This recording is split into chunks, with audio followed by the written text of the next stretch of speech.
आदरणीय मेरे प्रिय भक्तों और दोस्तों, आज आपके समक्ष मैं आपको श्री विठल भगवान कृष्ण यानी कि जिनका जन्म तो मथुरा में हुआ था और जन्माष्टमी भी नज़दीक है, लेकिन दोस्तों आपने महाराष्ट्र का श्री विठल मंदिर का वर्णन अगर सुना हो तो दोस्तों इसका बहुत बड़ा महात्म है। श्री पंढरपुर क्षेत्र में विठल मंदिर बड़ा ही महत्वपूर्ण है। इसके इर्द गिर्द छोटी छोटी गलियां हैं, जहां से नज़दीक भीमा नदी के तट पर कुंडलीक भक्त का मंदिर भी है। भीमा नदी यहाँ चंद्राकार रूप से वक्र होकर बहती है, अतः इसे चंद्रभागा नदी भी कहते हैं। यात्रीगण पहले चंद्रभागा नदी में स्नान करते हैं, फिर कुंडलीक के दर्शन कर लेते हैं, अनंतर पंढरीनाथ के चरणों पर मस्तक रखकर अपने आप को अर्पित कर देते हैं, उनकी शरणागत हो जाते हैं और दर्शन पाकर धन्य होते हैं। भगवान के चरणों में नतमस्तक होकर स्पर्श करने की प्रथा शायद यही है। फिर क्षेत्र प्रदक्षिणा करते हैं, महाद्वार के पास गरुड़ स्तंभ की सीढ़ियों को प्रणाम करते हैं, नाचते गाते हैं, भजन करते हुए प्रभु के ध्यान में मग्न हो जाते हैं। विठलनाथ मंदिर के पूर्वाभिमुख 3 द्वार हैं दोस्तों। महाद्वार या जिसको नामदेव जी का दरवाज़ा कहते हैं, दूसरा पुरुषों की बारी यानी कि कतार का दरवाज़ा है, और दोस्तों दक्षिण द्वार पश्चिम द्वार अलग अलग हैं। उत्तराभिमुख रुक्मिणी का दरवाज़ा एवं गलियारे का द्वार है। इस मंदिर को पहले किन्होंने बनवाया और श्री विठल जी की मूर्ति किसने प्रतिष्ठापित की, कुछ भी इसके बारे में पता नहीं है। इतिहास संशोधक भी इस बात को आज तक नहीं समझ पाए। महाद्वार के सामने संत चोखा मेला की समाधि है। फलटण रियासत के नरेश मालव जी राव निबालकर जी ने इसका जीर्णोद्धार करके समाधि पर छतरी लगवाई थी। इसके पुजारी हरिजन ही होते हैं। श्री विठल के दर्शन की राह पर नामदेव के स्मरण में सीढ़ियाँ बनी हुई हैं। 2 शिला निमित्त वर्तुलाकार यानी कि गोलाकार स्तंभों के सहारे द्वार मंडप निर्मित है। बाईं ओर एक बहुत बड़ा वृक्ष है, जहां समीप में 33 करोड़ देवता, दोस्तों हमारी हिंदू माइथोलॉजी में 33 करोड़ देवता कहे जाते हैं, तो समीप में ही 33 करोड़ देवताओं का मंदिर है। गणपति के पास नीचे उतरने के बाद तुरंत वहाँ एक फर्शियों से बना एक चौक है। पूर्व पश्चिम उसकी लंबाई 120 फुट, दक्षिणोत्तर चौड़ाई 60 फुट, उस पर लकड़ी का बना हुआ मंडप है। उसकी बाईं ओर कन्होबा हरिदास जी की समाधि बनी हुई है। मंडप की ऊंचाई लगभग 45 फीट है। उसके दोनों ओर कमरे हैं। दाईं ओर कमरे में एक लाल रंग की बहुत बड़ी मूर्ति है, जिसकी स्थापना संत रामदास जी ने की थी। मंडप के मध्य भाग में गरुड़ तथा हनुमान जी के मंदिर हैं। महामंडप बढ़कर चढ़कर जाते हैं और सभा मंडप लगता है। इसकी ऊंचाई लगभग 50 फुट और चौड़ाई 10 फुट है, जिसके दोनों ओर जय विजय के विग्रह हैं। मंदिर में जाते हुए बाईं ओर अलंकार कक्ष है, जहां भगवान के अमूल्य गहने रखे हुए हैं। दोस्तों यह इतिहास का विषय है। सभा मंडप से 16 खंबे के मंडप में प्रवेश के लिए 3 दरवाजे हैं। यह मंडप 16 शिला स्तंभों के सहारे बना हुआ है। मंडप की चौड़ाई लगभग 45 फीट और लंबाई 4 फुट है।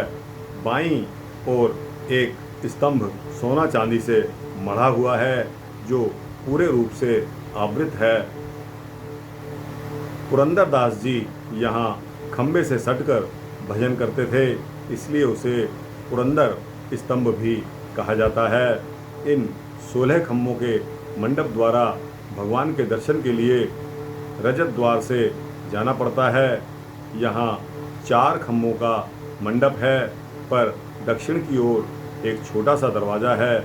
दोनों ओर पत्थरों से बने हुए हाथी सुशोभित हैं, इसलिए उसे हाथी द्वार भी कहते हैं।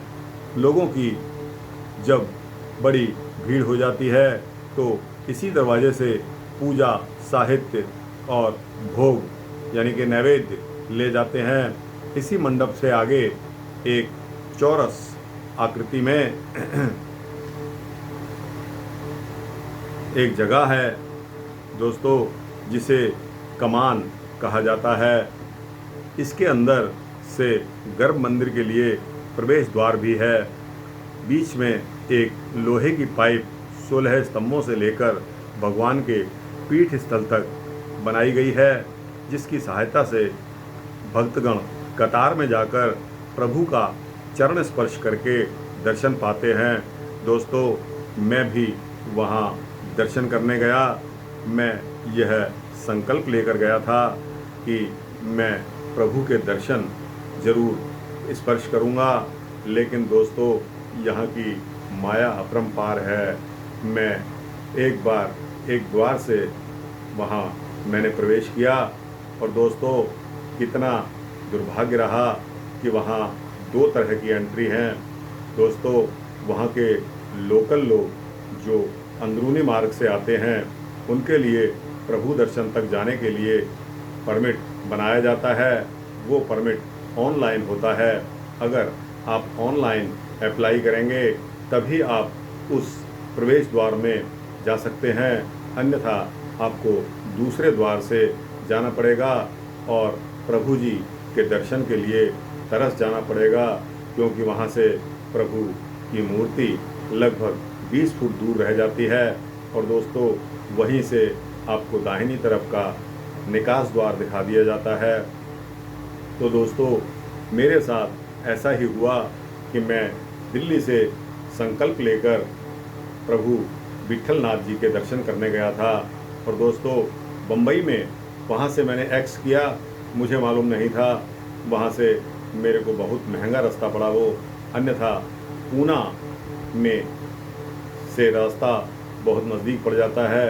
और दोस्तों, मुझे ना मालूम होने के कारण, लेकिन क्योंकि संकल्प और मेरी दृढ़ इच्छा मेरे साथ थी, मैंने पुनः प्रवेश की सोची। और दोस्तों, वहाँ के लोकल दुकानदारों से पूछा तो उन्होंने गोल मोल करके मुझे बता दिया कि आप वहाँ से जाइए, वहाँ से जाइए।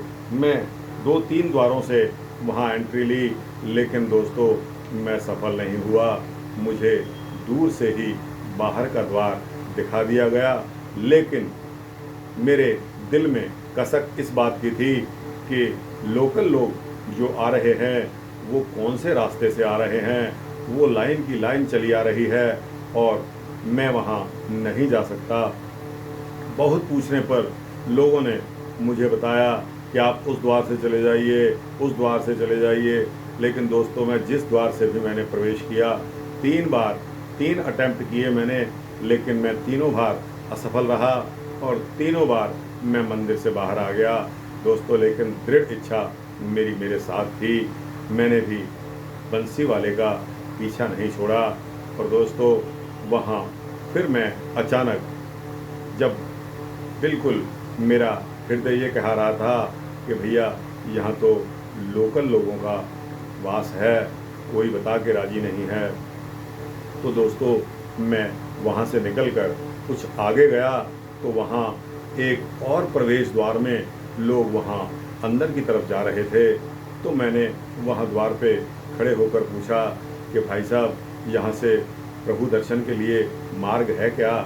तो उन्होंने कहा भाई साहब मार्ग तो है, लेकिन ऑनलाइन परमिशन जिसके पास होती है वही एंटर कर सकता है। अब दोस्तों, मैं इस भाग्य दुर्भाग्य की रेखा के अंदर ऐसा फंस गया कि दर्शन तो मैं अवश्य करूँगा, प्रभु के चरण तो मैं अवश्य छूऊंगा, लेकिन यह कह रहे हैं कि अब ऑनलाइन अप्लाई नहीं हो सकता। ऑनलाइन आपने घर से अप्लाई किया होता तो आपके पास ऐसा कागज़ प्रिंट आउट लेके आते, तब आपको अंदर जाने दिया जाता। दोस्तों, आप यकीन मानो कि जिस व्यक्ति का कोई नहीं होता उसका ऊपर वाला स्वयं होता है। मैं टूटे हुए दिल से उस दरवाजे के बाहर खड़ा हो गया। बस सोच ही रहा था कि प्रभु बंसी वाले, जहां आपका जन्म हुआ है मेरा भी वहीं हुआ है। मैंने आपको अपना सखा समझा है, अपना बड़ा भाई समझकर आपको पूजा है। क्या आज मैं आपके चरण स्पर्श भी नहीं कर सकता? दोस्तों, बस यही सोच रहा था। इतने में एक ऊना की ही एक समुदाय के लोग आ गए। पाटिल लोग थे वो, उनमें कम से कम नहीं तो 20 आदमी थे और 6-7 स्त्रियां थी। दोस्तों, उनमें जो लास्ट में एक व्यक्ति था वो थोड़ा गैप पे था, तो मैंने उनसे कहा कि प्रभु जी आप कहाँ से आए? तो उन्होंने बताया कि हम पूना से आए हैं। तो इसी तरह उन महाशय ने भी मुझसे पूछ लिया कि आप कहाँ से आए हैं? तो दोस्तों, मैंने कहा कि मैं प्रभु दिल्ली से आया हूँ और प्रभु विट्ठलनाथ के दर्शन करने आया हूँ, लेकिन शायद मेरे को विट्ठलनाथ जी के दर्शन नहीं हो पाएंगे। तब उसने कड़क आवाज में कहा कि कौन रोकता है आपको? मैंने कहा ये काउंटर बना हुआ है, अंदर नहीं जाने देते। इन्होंने बताया कि ऑनलाइन परमिशन होती है। तो वो महाशय बोले, स्त्रियां उनकी पीछे थी, 5-6 स्त्रियां थी, तो वो कुछ बुजुर्ग थी और रास्ता जो है वो सीढ़ियां चढ़ने का था। पहले वो दर्शन कर गई होंगी, तो इसलिए शायद उन्होंने कह दिया कि आप जाइए, हम बाहर बैठती हैं, हमसे सीढ़ियां नहीं चढ़ी जाती। तो दोस्तों, वो देखो करनी होती है, वो सौभाग्य प्राप्त होने वाली बात है। वह ऊपर वाले का इशारा है कि जब उन सभी स्त्रियों ने मना कर दिया तो उन जेंटलमैन के पास अब कम से कम नहीं तो ऑनलाइन परमिशन के 5-6 फॉर्म उनके हाथ में एक्स्ट्रा बचे हुए थे। उन्होंने मेरे को एक फॉर्म दे दिया और बोला कि आप मेरे आगे आगे चलिए, मैं आपके पीछे आता हूँ, कोई आपको रोकेगा नहीं। लेकिन मेरी एक और मजबूरी भी थी कि दोस्तों, मेरे पास मेरा सामान, अटैची और थैला थे, तो वो मंदिर के अंदर प्रवेश उसका वर्जित था। लेकिन दोस्तों, मेरे पीछे जिन पाटिल साहब ने मेरे को आगे लगाया, जिन्होंने मुझे परमिशन दिलवाई, उन्होंने बोल्डली मेरे से कह दिया कि आप आगे चलिए, सामान को अपने साथ रखिए, आपको कोई नहीं निकालेगा, मैं आपके साथ हूँ, आपको देखता हूँ कौन निकालता है। तो दोस्तों, बस इसी तरह लाइन में चलते गए और दोस्तों, वह पॉइंट जब नज़दीक आया तब मैंने अपने सामान को नीचे भीड़ में हाथ के नीचे लटका दिया, ताकि कोई देखेगा तो क्या कहेगा कि भैया सामान अलाउड नहीं है। लेकिन बार बार मेरे पीछे वाले पाटिल साहब मेरे को ढाढ़स बनाते रहे, कहते हैं कि डरिए मत, आप दर्शन करिए। प्रभु, मेरे आगे वाले सारी पाटिल मंडली थी, उन्होंने सभी ने दर्शन किया। लेकिन दोस्तों, यह सौभाग्य की बात है कि वहाँ बैठे पुजारी ने किसी को कुछ नहीं दिया। और दोस्तों, मैंने प्रभु के चरण पकड़कर और आशीर्वाद लेने के प्रथाए मैंने बहुत कसकर भगवान के चरणों को दबाया और मेरे आंसू आ गए। दोस्तों, उसके बाद जब पंडित जी ने कहा कि भाई साहब आगे चलिए, इतनी देर नहीं करनी चाहिए आपको। तब मैंने कहा कि भाई साहब, मैं दिल्ली से आया हूँ, दूर से आया हूँ, कोई बात नहीं, मेरा आस्था का विषय है। तब उन्होंने मुझे प्रसाद यानी कि इलायची दाने दिए। और दोस्तों, वो मेरे पीछे जो पाटिल साहब थे उनको भी नहीं दिए। बाहर आकर मैंने 3 इलायची दाने उन लोगों को बांट दिए आपस में। लेकिन दोस्तों, एक सबसे बड़ी प्रथा मैं आपको बताता हूँ, हमारे उत्तर भारत में शायद यह नहीं है। दोस्तों, महाराष्ट्र में पंढरपुर विट्ठलनाथ जी के दर्शन करने के पश्चात वहाँ का कोई भी आदमी, चाहे वो आपसे उम्र में छोटा हो या बड़ा हो, दोस्तों, आपके चरण स्पर्श पूरी फैमिली के साथ करेगा, सिर्फ इस नाते कि आप श्री विट्ठलनाथ जी के दर्शन करके आए हैं, हम आपके चरण स्पर्श करना चाहते हैं। दोस्तों, इससे आप क्या समझते हैं? मैं तो यह समझता हूँ कि मैं जो उपकार लेकर आया हूँ वह उपकार मैं लोगों को बांट रहा हूँ। लेकिन दोस्तों, उस उपकार को बांटने में भी कोई संकोच नहीं होना चाहिए। जैसी आस्था किसी इंसान का अगर यह इच्छा है कि जब उसने सुना कि आप पंढरपुर के दर्शन करने आए हैं, दोस्तों, वहाँ से जब मैं दिल्ली ट्रेन में वापस आ रहा था तो मेरे साथ की बर्थ पर भी एक महाराष्ट्रियन फैमिली चल रही थी। बातों बातों में मैंने उनको बताया कि मैं पंढरपुर दर्शन करके आया हूँ। तो दोस्तों, यकीन मानिए, उन्होंने बड़ौदा उतरना था। जब बड़ौदा का स्टेशन आया तो वो जेंटलमैन मेरे साथ खड़े हो गए और मेरे कान में मुझे धीरे से कहने लगे कि भाई साहब, आप बुरा तो नहीं मानेंगे, हम सारे पूरे परिवार वाले आपके चरण स्पर्श करना चाहते हैं। तो मैंने पूछा कि भाई साहब, मैं इतना ग्रेट नहीं हूँ, लेकिन प्रभु भक्त जरूर हूँ। तो दोस्तों, उन्होंने कहा कि हमारे यहाँ यह प्रथा है कि जो भी वहाँ पंढरपुर से दर्शन करके आता है, हम सब उसके चरण स्पर्श करते हैं। तो दोस्तों, वो जेंटलमैन बोलने लगे कि आप इसमें संकोच मत करना। मैंने कहा ठीक है, आप अपनी इच्छा पूर्ति करिए।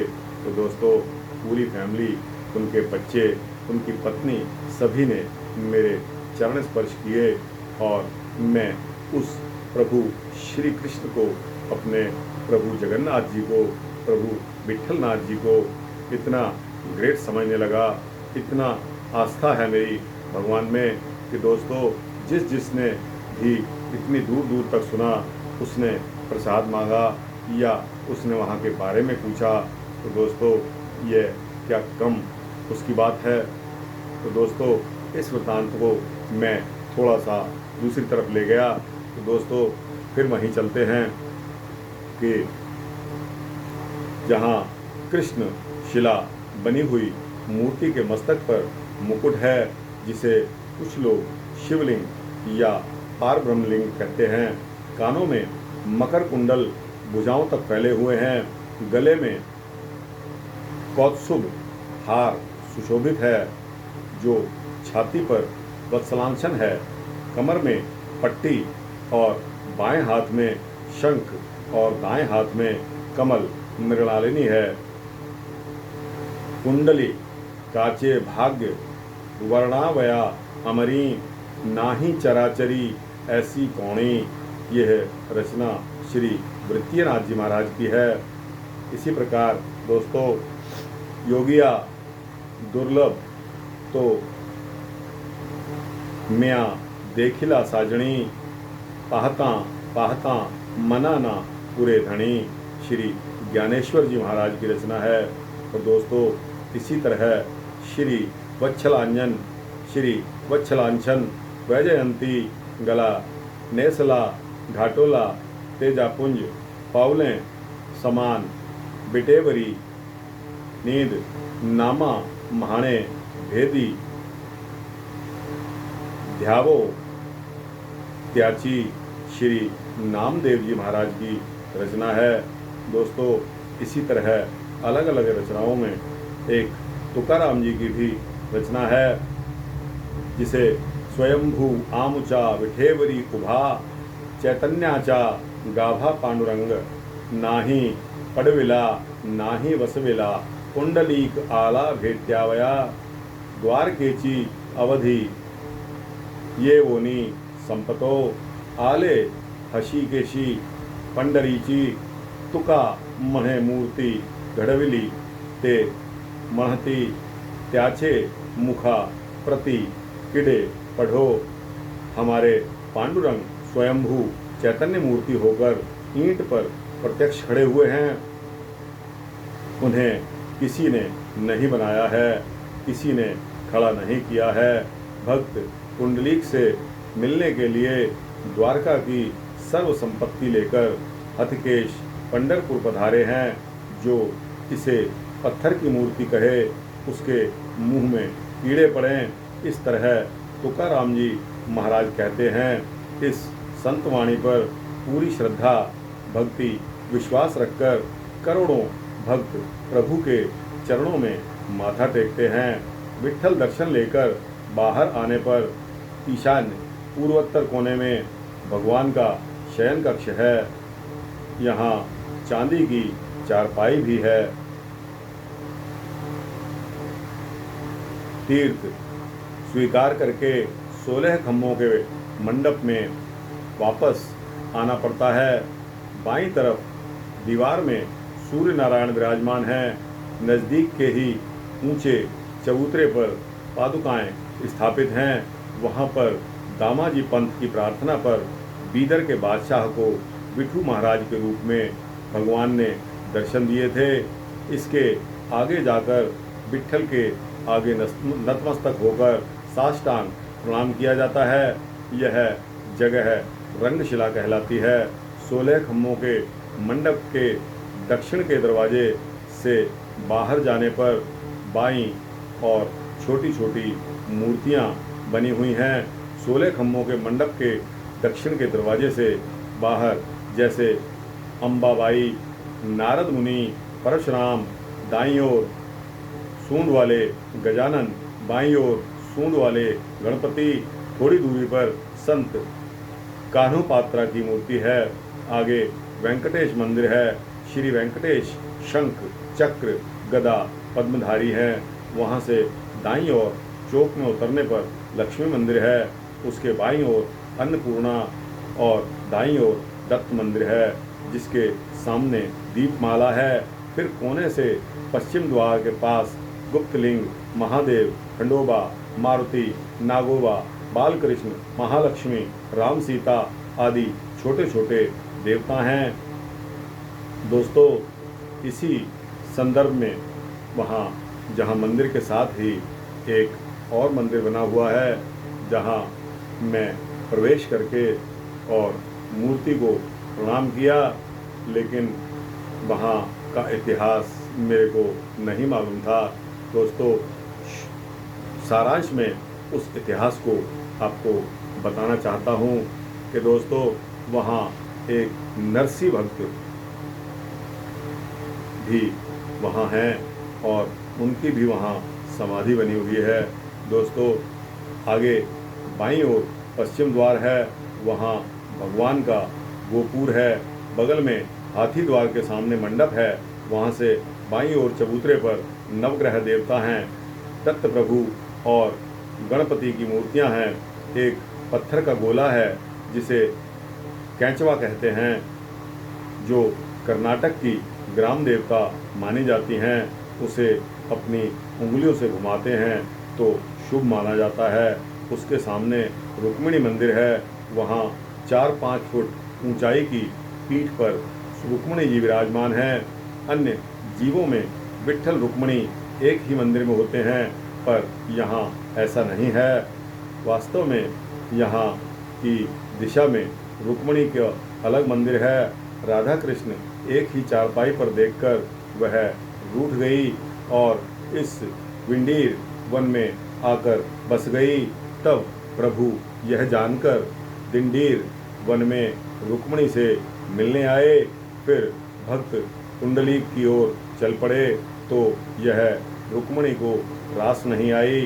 भगवान कमर पर दोनों हाथ रखकर कुंडलीक द्वारा दी गई ईंट पर खड़े हो गए। रुक्मणी ने पीछे से आकर भगवान के बगल में खड़ी हो गई, इसलिए यहाँ मंदिर अलग है। इस मंदिर में शयन गृह भी है। वहाँ तीर्थ ग्रहण कर राधा और सत्यभामा की ओर मुड़ सकते हैं। उनके 2 मंदिर हैं। उनके दर्शन लेकर फिर रुक्मणी मंदिर के पिछली तंग राह में जाकर कोने में खड़े होते हैं और शिखर यानी गोपुर के ऊपर कलश के दर्शन लेने की प्रथा है। यह पूरा करके पुनः रुक्मणी मंडप में प्रवेश किया जाता है। मंडप के कोने में एक दीप स्तंभ भी है। तो दोस्तों, समय इजाज़त नहीं देता, यह वृतांत यहीं पर समाप्त करता हूँ। आगे कभी मौका मिला तो आपको पंढरपुर के महात्म के बारे में फिर बताऊँगा। तब तक के लिए दोस्तों आज्ञा दीजिए। जय श्री कृष्ण, जय पंढरपुर महाराज की, जय बाबा विठल की।